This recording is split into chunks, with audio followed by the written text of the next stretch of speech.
En los anales del tiempo, hay historias que se niegan a morir. Relatos grabados no en piedra, sino en el alma misma de la humanidad. Son historias que nos confrontan con las preguntas más difíciles, esas que susurramos en la oscuridad de la noche cuando el dolor nos visita sin invitación. ¿Por qué sufren las personas buenas? Si existe un Dios justo, ¿por qué permite que la tragedia arrase con la vida de los inocentes? ¿Es el sufrimiento un castigo?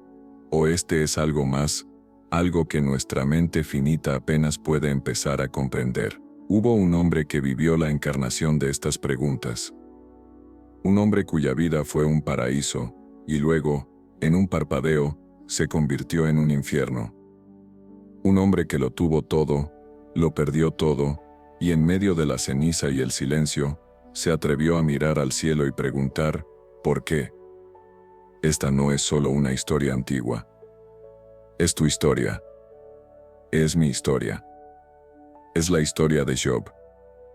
En la tierra de Uz, lejos de los grandes imperios, vivía un hombre cuyo nombre era sinónimo de integridad. Su nombre era Job. La escritura lo describe con una perfección casi mítica. Era un hombre recto, temeroso de Dios y apartado del mal. Su vida era el reflejo de su fe. El cielo le sonreía con una generosidad desbordante. Poseía miles de ovejas, miles de camellos, cientos de yuntas de bueyes y asnas. Su riqueza era la envidia de Oriente. Pero su verdadero tesoro no estaba en sus campos, sino en su hogar. 7 hijos y 3 hijas, sanos y unidos, que celebraban la vida en banquetes constantes. Job, en su piedad, no dejaba nada al azar. Después de cada fiesta, se levantaba de madrugada y ofrecía holocaustos por cada uno de sus hijos pensando, quizás hayan pecado en su corazón. Su devoción era meticulosa, su amor incondicional. Job no era simplemente un hombre rico. Era un hombre bueno. Un pilar de su comunidad. Un hombre que vivía en la serena certeza de que su rectitud era el fundamento de su paz. No conocía la angustia, no entendía la calamidad. Su mundo era un jardín amurallado de bendiciones, y él era su fiel jardinero. Pero no sabía que, más allá de los cielos visibles, su nombre estaba siendo pronunciado en una conversación que cambiaría el destino del universo. Un día, los hijos de Dios, los seres celestiales, vinieron a presentarse ante el Señor. Y entre ellos vino también el acusador, Satanás. La voz desde el trono le preguntó, ¿de dónde vienes? Y Satanás, con el desdén de quien ha recorrido el mundo buscando fallas, respondió, de rodear la tierra y de andar por ella. Entonces, la voz divina pronunció el nombre que se convertiría en el epicentro de esta prueba cósmica. ¿No has considerado a mi siervo Job, que no hay otro como él en la tierra, varón perfecto y recto, temeroso de Dios y apartado del mal? Era un elogio divino, un testimonio del carácter de Job. Pero para el acusador, era una provocación. Con un cinismo afilado, Satanás lanzó el desafío que ha resonado a través de los siglos. ¿Acaso teme Job a Dios de balde? ¿No le ha cercado alrededor a él y a su casa y a todo lo que tiene? El trabajo de sus manos has bendecido, y por tanto sus bienes han aumentado sobre la tierra. Pero extiende ahora tu mano y toca todo lo que tiene, y verás si no blasfema contra ti en tu misma presencia. La pregunta era brutal y directa. ¿La fe de Job era genuina, o era simplemente un contrato de conveniencia? ¿Amaba a Dios, o amaba las bendiciones de Dios? La corte celestial guardó silencio. El honor de Dios y la integridad del hombre estaban en juego. Y con una soberanía insondable, el permiso fue concedido. He aquí, todo lo que tiene está en tu mano. Solamente no pongas tu mano sobre él. El acusador sonrió. La prueba había comenzado. La calamidad no llegó como una llovizna, sino como un huracán. Un día, mientras los hijos de Job comían y bebían en casa de su hermano mayor, un mensajero llegó corriendo a Job. Su rostro era una máscara de terror. Estaba arando con los bueyes y las asnas pasían cerca de ellos, y acometieron los sabeos, y se los llevaron, mataron a los criados. Solo yo escapé para darte la noticia. Antes de que pudiera terminar de hablar, otro mensajero irrumpió.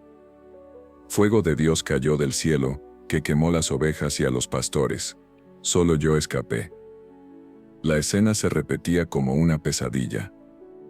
Aún estaba este hablando, y vino otro. Los caldeos hicieron 3 escuadrones, y arremetieron contra los camellos y se los llevaron, mataron a los criados. Solo yo escapé. En cuestión de minutos, la vasta fortuna de Job, el trabajo de toda una vida, se había desvanecido. Pero el golpe más cruel, el que rompería el corazón de cualquier padre, estaba por llegar. Entre tanto que éste hablaba, vino el último mensajero. Su voz era un susurro roto. Tus hijos y tus hijas estaban comiendo y bebiendo vino en casa de su hermano el primogénito, y he aquí un gran viento vino del lado del desierto, y azotó las 4 esquinas de la casa, la cual cayó sobre los jóvenes, y murieron. Y solamente escapé yo para darte la noticia. Silencio. Un silencio absoluto y pesado. 10 hijos. 10 vidas. 10 futuros. Extinguidos en un instante. Todo lo que Job amaba, todo lo que constituía su mundo, le había sido arrancado. ¿Qué hace un hombre cuando su mundo se derrumba? Job se levantó, rasgó su manto, y rasuró su cabeza. Y postrándose en tierra, adoró.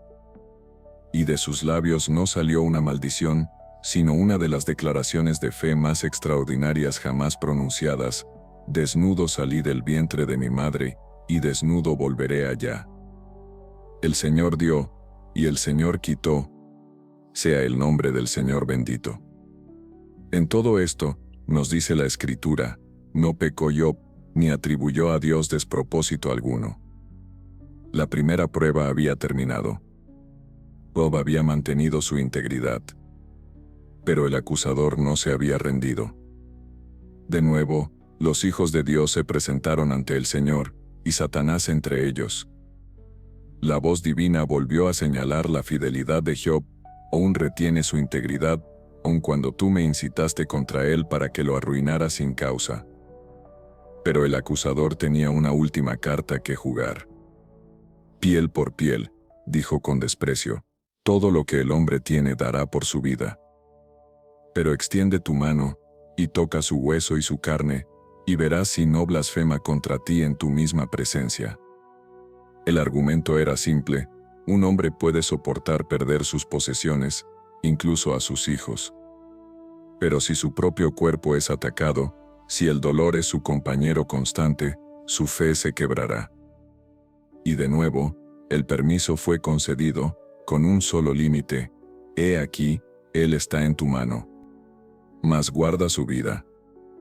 Satanás hirió a Job con una sarna maligna desde la planta del pie hasta la coronilla de la cabeza. El hombre que una vez se vistió de lino fino ahora se sentaba en un montón de cenizas, rascando sus llagas con un trozo de cerámica rota. Su aspecto era tan terrible que era irreconocible. Fue entonces cuando su propia esposa, consumida por el dolor y la desesperación, se acercó a él y le dijo las palabras que el acusador anhelaba escuchar: «¿Aún retienes tu integridad? Maldice a Dios, y muérete». Pero Job, incluso en su agonía, la reprendió, como suele hablar cualquiera de las mujeres fatuas: «Has hablado. ¿Qué? Recibiremos de Dios el bien, y el mal no lo recibiremos». En todo esto, no pecó Job con sus labios. Había perdido su riqueza, sus hijos y su salud. Estaba solo, sentado en cenizas. Pero su fe, aunque magullada, seguía intacta. Es entonces cuando llegan sus amigos, y comienza la verdadera batalla, la batalla por el sentido. 3 amigos de Job, Elifaz, Bildad y Zofar, oyeron de su tragedia y vinieron a consolarlo. Pero cuando lo vieron de lejos, no lo reconocieron. Lloraron, rasgaron sus mantos y echaron polvo sobre sus cabezas. Y luego, se sentaron con él en el suelo durante 7 días y 7 noches, en silencio, porque veían que su dolor era muy grande. Pero el silencio se rompió. Y con él, se rompió la esperanza de consuelo.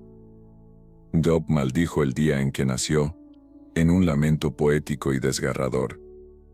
Y sus amigos, en lugar de ofrecer un abrazo, ofrecieron una teología. Una teología simple, ordenada y cruel, la teología de la retribución. Elifaz, el mayor, habló primero, basándose en una supuesta visión espiritual. Recapacita ahora, le dijo. ¿Qué inocente se ha perdido? Los que harán iniquidad y siembran injuria la sigan. Su mensaje era claro: Job, debes haber pecado.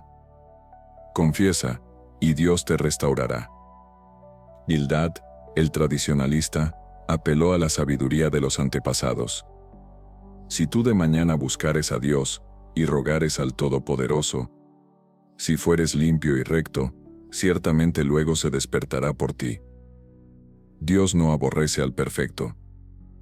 De nuevo, la misma lógica implacable: el sufrimiento es la prueba de tu pecado. Zofar, el más dogmático y duro de los tres, fue aún más directo. Oh, ¿quién diera que Dios hablara, y abriera sus labios contigo, y te declarara los secretos de la sabiduría? Conocerías entonces que Dios te ha castigado menos de lo que tu iniquidad merece. Una y otra vez, Job defendió su integridad. Mis labios no hablarán iniquidad, ni mi lengua pronunciará engaño. Hasta que muera, no quitaré de mí mi integridad. Pero su dolor lo llevó a cuestionar a Dios directamente. Anhelaba un juicio, un mediador, una oportunidad para presentar su caso ante el Todopoderoso. No entendía la justicia de un Dios que permitía que un hombre justo sufriera de esa manera. Sus discursos son una mezcla de fe profunda y duda agonizante, un grito honesto desde el abismo del sufrimiento. Sus amigos, con sus respuestas prefabricadas y su teología de bolsillo, no podían entenderlo. Para ellos, el universo era una máquina predecible de causa y efecto. Para Job, se había convertido en un caos incomprensible. Y en su honestidad brutal, Job estaba, sin saberlo, más cerca de la verdad que sus piadosos y sentenciosos amigos.